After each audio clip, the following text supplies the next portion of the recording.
दोस्तों और भक्तों, अपने पिछले वृत्तांत में भाई नंदलाल जी की के बारे में आपको बताया था और इस वृत्तांत में हम लंगर की परीक्षा के वृत्तांत का आपके समक्ष रखेंगे। आनंदपुर में सिख संगत ने अपने अपने डेरों में लंगर लगाए। जब गुरुजी ने इन सभी की शोभा सुनी कि गुरु की नगरी में आने वाला कोई भी रोटी से भूखा नहीं रहता, तो एक रात गुरुजी आप एक गरीब सिख का वेश धारण करके इन लंगर लगाए हुए डेरों में परीक्षा लेने के लिए चल पड़ते हैं। एक सिख के डेरे में जाकर आप जी ने कहा, हमें बहुत भूख लगी है, भोजन चाहिए। उसने कहा, कुछ देर बैठ जाओ, भोजन तैयार हो रहा है, मिल जाएगा। उससे हटकर आप जी दूसरे सिख के डेरे में जाते हैं तथा वहाँ भी भोजन मांगते हैं, परंतु उसने कहा, दाल भाजी तैयार हो रही है, फिर आकर भोजन छक लेना। फिर आप तीसरे चौथे सिखों के डेरे में भोजन के लिए जाते हैं, तो एक ने कहा, जी आनंद साहब का पाठ तथा अरदास करके फिर लंगर बटेगा। दूसरे ने कहा कि सारी संगत इकट्ठी हो जाए तो पंक्ति लगाकर लंगर बांटा जाएगा, आप बैठ जाओ। संगत इकट्ठी हो ले। तदुपरांत आप जी ने जब भाई नंदलाल जी के डेरे में जाकर भोजन मांगा, तो भाई जी ने जो कुछ तैयार किया था गुरुजी के आगे लाकर रख दिया। गुरुजी छक कर बहुत प्रसन्न हुए और अपने महलों में आ गए। दूसरे दिन जब फिर सिखों की लंगर की बातें चली, तो गुरुजी ने अपनी रात की सारी वार्ता सुनाकर बताया कि हमें केवल भाई नंदलाल जी ने लंगर से भोजन खिलाया है, बाकी सब ने कोई न कोई बात करके हमें लंगर नहीं छकाया। जो सिख भूखे को शीघ्र ही भोजन देने का यत्न करता है, वही सिख हमें प्यारा है। भूखे को रोटी पानी देने के लिए कोई समय नहीं सोचना चाहिए। जिस अन्न के देने से प्राण बच जाते हैं, उसका पुण्य फल सारे दानों से अधिक है। सतगुरु जी की तरफ से अन्नदान महिमा सुनकर सब ने प्रण कर लिया कि आगे से किसी को भी भूखा नहीं भेजा जाएगा। इसके पश्चात होला मोहल्ला यानी कि होली खेलने का अवसर आता है, उसका इतिहास में जिक्र है। इस तरह ही सिखों को दर्शन उपदेश देकर निहाल करते हुए फागुन का महीना आ गया। होली के दिन गुरुजी ने पहले दीवान लगवाया, जिसमें रागियों ने कीर्तन किया और सब संगत होली खेलने और देखने से चाव से उमड़ घुमड़ कर दीवान में एकत्र हुए।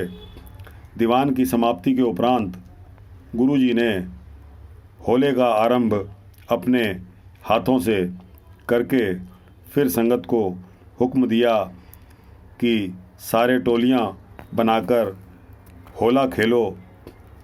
सिख बड़े उत्साह से टोलियां बनाकर सूखे रंग की मुट्ठी भर भर कर एक दूसरे पर फेंकने लगे। यह दृश्य देखने वालों को ऐसा लगने लगा जैसे किसी बड़े युद्ध की लड़ाई हो रही हो और योद्धे घायल होकर खून से लथपथ बैरी पर शस्त्रों के वार कर रहे हों। इस खेल की समाप्ति के बाद गुरुजी संगत सहित श्री गुरु तेग बहादुर जी के स्थान दमदमे साहिब पहुंचकर दीवान सजाकर बैठ गए। इसके पश्चात संगतों सुथरे शाह जी की श्रद्धा के बारे में जिक्र आता है। दीवान सजा ही था कि सुथरे शाह अपना सारा शरीर काला करके आ गया और गुरु साहब के दीवान की परिक्रमा करने लगा। गुरुजी सुथरे के इस रूप को देखकर बहुत प्रसन्न हुए और अपने पास बुलाकर पूछा कि तू यह भेष क्यों बनाकर आया है। सुथरे ने हाथ जोड़कर कहा, महाराज, इस समय आप संगत सहित बड़े शोभा पा रहे हो, इसलिए मैं अपना शरीर काला करके संगत के चारों ओर घूम रहा हूँ कि किसी पहाड़िए की नज़र ना लग जाए।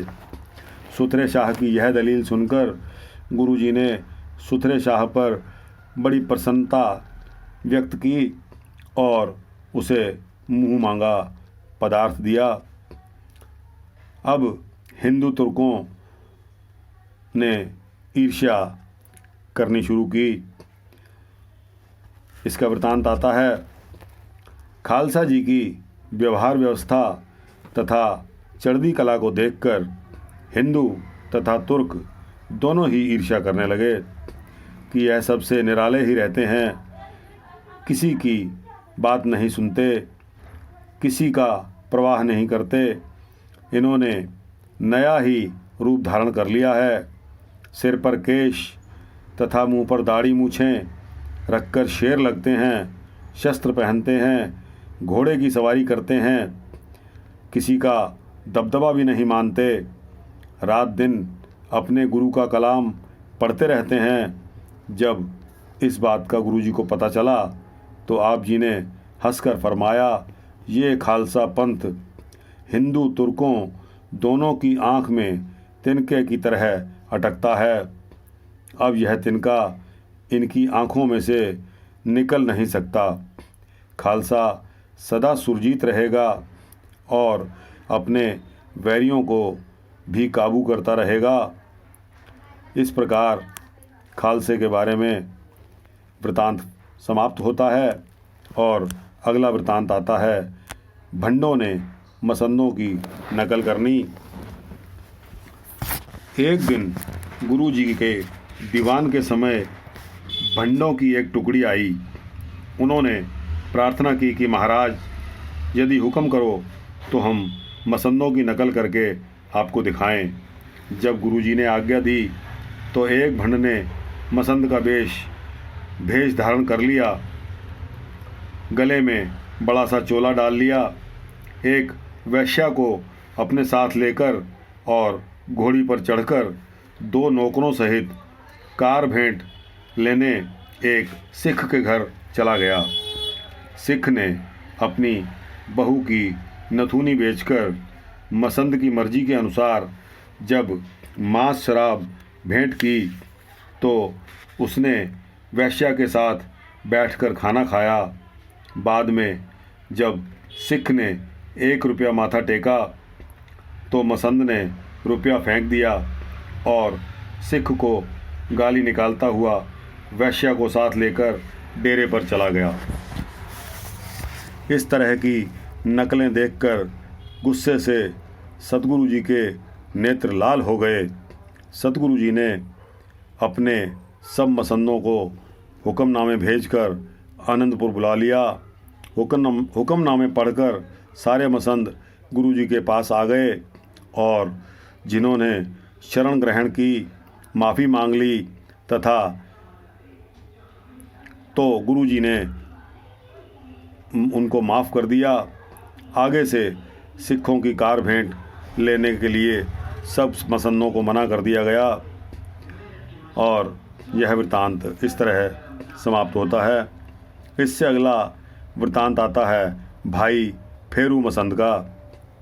जब गुरुजी को इस बात का पता चला कि नक्के प्रदेश का मसंद भाई फेरू आप जी के हुक्म के अनुसार उपस्थित नहीं हुआ तो आप जी ने भाई फेरू को पकड़कर लाने के लिए अपने 5 सिख भेज दिए और कहा कि हाथ पैर बांधकर हमारे सम्मुख फेरू को उपस्थित करो।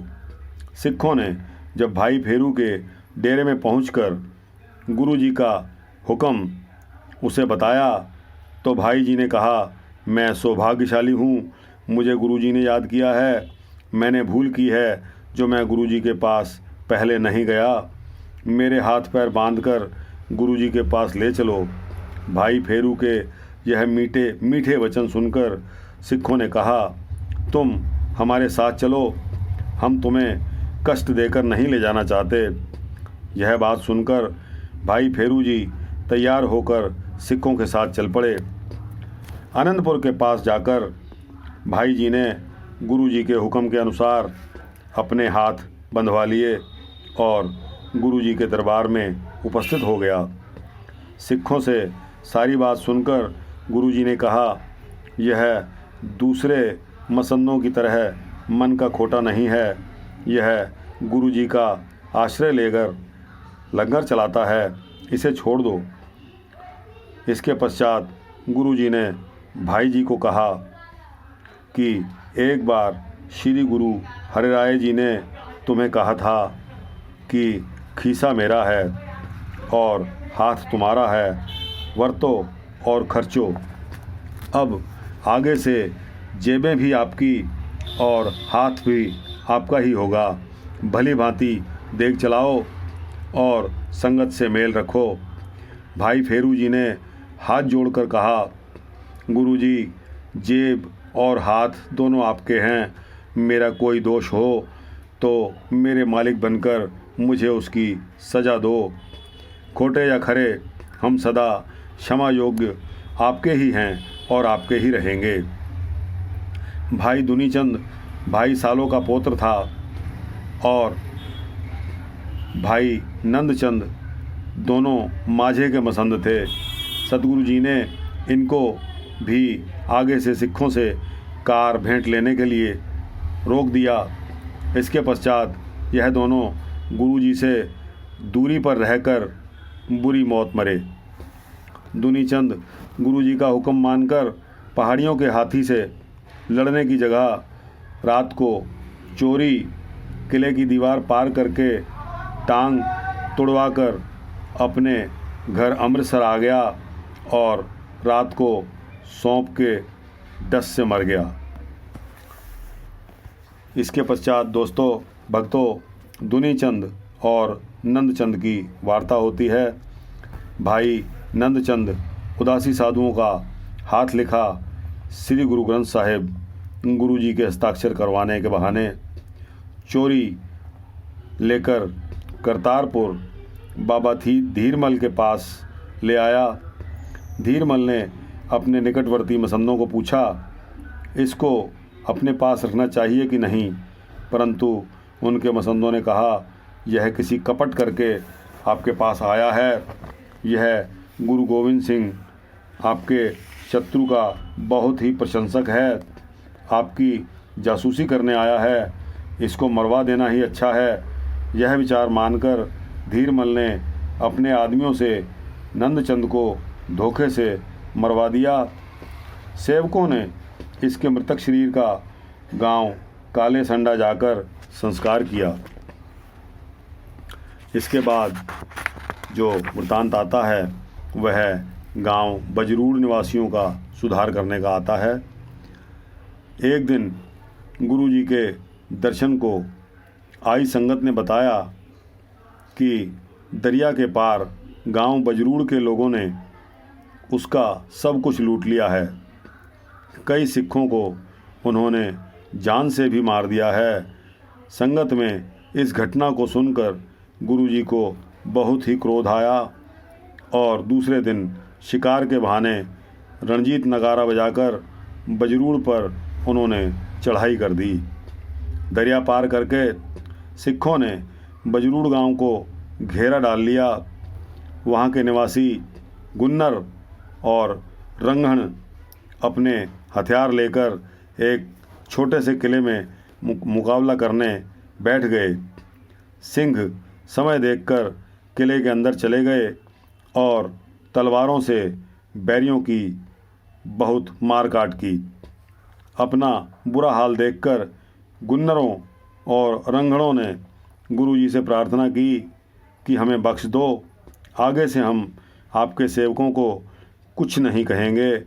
उनकी प्रार्थना मानकर गुरुजी ने उनसे शस्त्र छीन लिए, उनका किला तोड़ दिया, घर बाहर लूट लिए गए और अपने शहीदों का संस्कार करके घायलों को साथ लेकर आनंदपुर आ गए। यह खबरें सुनकर सिखों की सैन्य शक्ति सारे इलाके में बहुत बढ़ गई। आगे से किसी गांव वाले ने भी रास्ते में आती हुई संगत से कभी मनमानी नहीं की। तो दोस्तों, इसके बाद मेले का फल, इसका वृतांत आता है। एक बार होले के उत्सव पर एकत्र हुई संगत में एक सिख ने उठकर प्रार्थना की कि महाराज, संगत में 2 सिख स्त्रियां किसी पराये पुरुष के साथ चली गई हैं। गुरुजी ने फरमाया, उत्सवों में 2 प्रकार के पुरुष आते हैं। एक वे जो महापुरुषों के दर्शन करके उनके वचन सुनकर अपना जीवन सफल करते हैं, तथा दूसरे वो जो पाप कर्म करके अपना अगला जीवन भी बिगाड़ लेते हैं। गुरु घर आकर जैसा कोई कर्म करेगा वैसा ही फल पाएगा। जो पुरुष गुरु घर तथा तीर्थों पर जाकर मन में खोटे कर्म सोचेगा तथा शरीर करके दूसरों की चोरी करेगा, उनको दोहरे पाप का कर्म फल मिलता है। इसलिए गुरु दरबार या तीर्थ स्थान पर जाकर अपने तन मन को शुद्ध ही रखना चाहिए। इस दोस्तों और भक्तों, यहाँ समय इजाज़त नहीं देता, इसलिए आगे का वृतांत जो कि शुद्ध गुरुवाणी पढ़ने का महात्म्य है वो आपके सामने रखेंगे। तब तक के लिए वाहिगुरु जी का खालसा, वाहिगुरु जी की फतेह।